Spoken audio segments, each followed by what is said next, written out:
It doesn't say the sketch may be the person responsible for these murders. It is the person responsible for these murders. A former federal agent provides insight as state police reveal new clues about the person they believe killed two teenagers along a Carroll County trail more than 2 years ago. It was Valentine's Day 2017 when Abby Williams and Libby German were found murdered. No one has ever been arrested. Today, investigators released the updated sketch, extended audio, and for the first time, video of their prime suspect, an unidentified man captured by Libby's phone.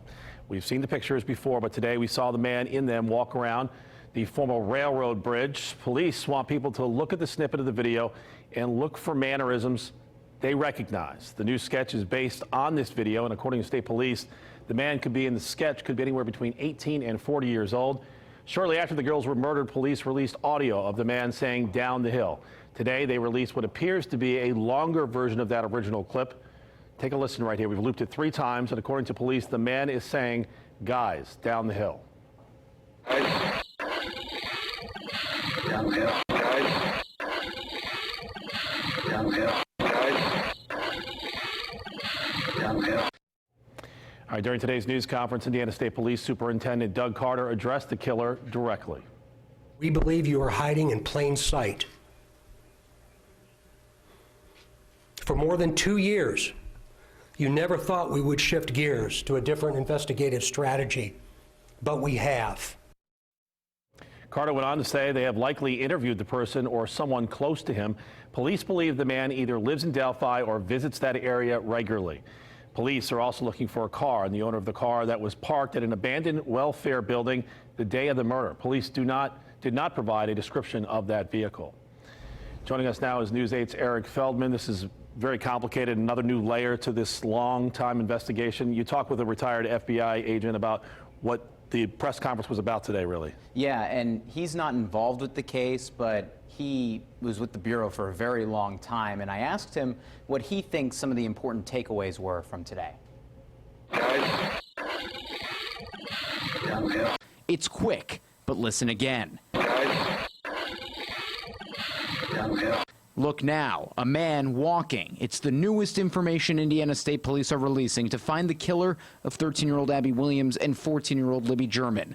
If you ask retired FBI agent Doug Coons, this information could help crack open the case. You can often recognize somebody just kind of by how they hold themselves, by how they swing their arms when they walk. He's got his hands in his pockets. Coons never worked on this case and now runs an investigative consulting company in Carmel. But he says even though you can't see the face, noticing the walk is entirely possible. I can recognize my kids who look very much alike, kind of by how they move. I wouldn't have to see their faces to know which one's which. There's now a sketch of the killer, but it looks completely different from the one first released. ISP didn't take questions, so we asked Coons why.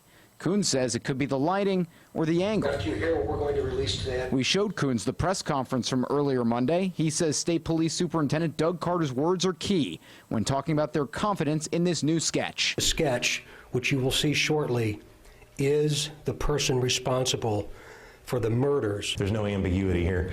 This is the person.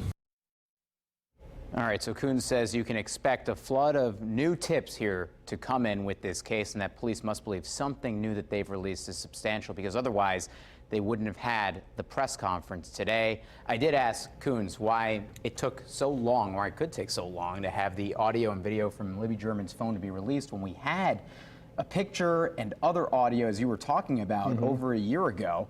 And remember, Coons is not part of this investigation, never has been, but he says for the audio component of it that it could have been being cleaned up by some sort of tech team, and that's why it took a little longer to get that longer version out, but we didn't get to that video component. Yeah, it was interesting to what he had to say, though, is the fact that he was talking directly to this person, and perhaps that person is still in the community or visit that area regularly, so yeah, just another new update here. All right, Eric, thank you. We'll keep following it.